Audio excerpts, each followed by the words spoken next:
Rolling out the red carpet to welcome 49 African leaders, can Biden overcome China's shadow? On December 13, U.S. President Joe Biden hosted a three-day summit to welcome several dozen African leaders.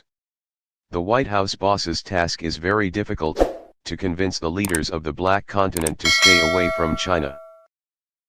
49 leaders were invited to the second US Africa Summit, in the context that the continent has many infrastructure projects and trade deals with China, and Washington is said to be neglecting the region.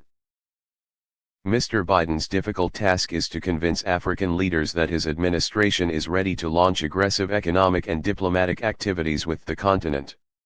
He will also have to make a commitment of resources to be able to compete with China's position there.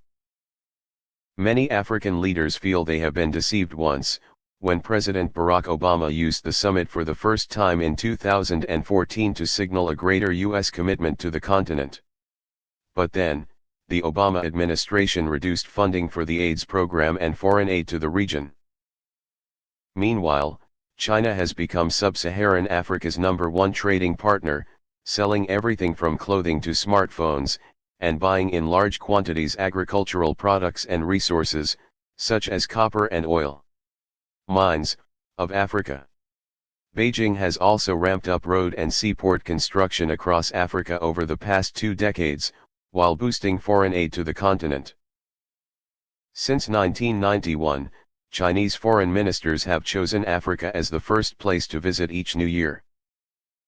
China has more friends in Africa than the US, in part because of its cooperation projects and diplomatic activities that do not discuss democracy or human rights. Africa has always been at the bottom of America's list of foreign priorities. The same is true of the Biden administration, said David Shin, a former U.S. ambassador to Ethiopia. Africa has become increasingly important to the United States in terms of markets and sources of raw materials, including cobalt and lithium, which play an important role in the U.S. electric vehicle industry. The United States also considers Africa to be important in national security due to the threat posed by terrorist groups such as Boko Haram in West Africa and Al-Shabaab in the Horn of Africa. Votes. Before the summit, the Biden administration announced that the U.S. president would support the African Union to have a permanent seat in the G20.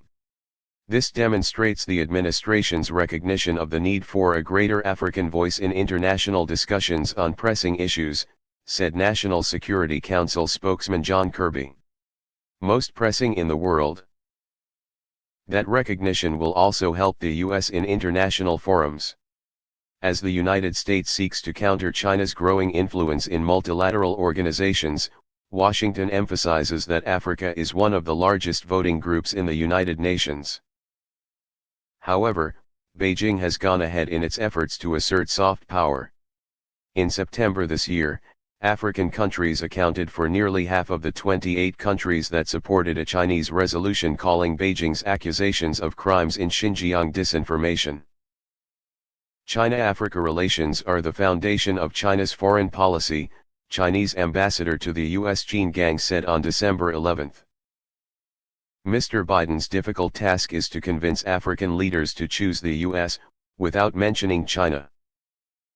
African leaders don't want their countries to become the arena for great power competition with Cold War initiatives against each other, said Zeenat Adam, former head of the Horn of Africa Department at the Department of Relations and Cooperation. South Africa International Cooperation, said. Therefore, the organizers of the summit did not mention China. The conference is not about other countries, a U.S. official said at a press conference on December. The summit will show that the U.S. delivers a better and more sustainable economic model that treats its partners more fairly. The strength of that model contrasts with China's debt trap diplomacy, said Senator Chris Van Hollen, a member of the Africa Subcommittee on the U.S. Senate Foreign Relations Committee. However, there are still many relations that the U.S. needs to mend. For many African leaders, the most recent U.S. president to visit Africa was George W. Bush, whose health program PEPFAR helped save millions of lives by distributing cheap HIV/AIDS drugs. but they were disappointed when Mr. Obama, whose father was born in Kenya, did not pay more attention to the continent. The Trump administration completely ignores this area.